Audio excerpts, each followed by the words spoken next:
Cancer আক্রান্ত হয়ে বালুরঘাট হাসপাতালে চিকিৎসাধীন অবস্থায় মৃত্যু হলো বর্ষিয়ান আরএসপি নেতা নিতাই বসাকের। সোমবার বিকেলে তার মৃত্যু হয়।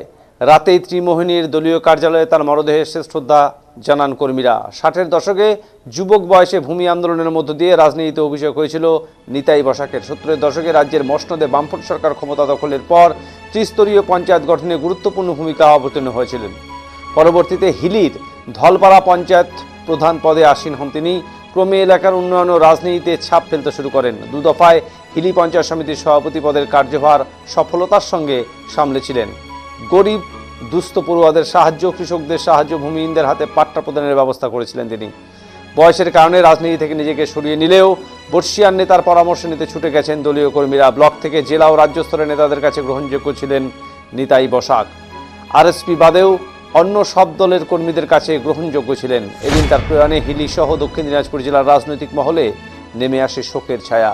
বর্ষিয়ান নেতার প্রয়াণে রাজনৈতিক মহলে শূন্য স্থান তৈরি হলো।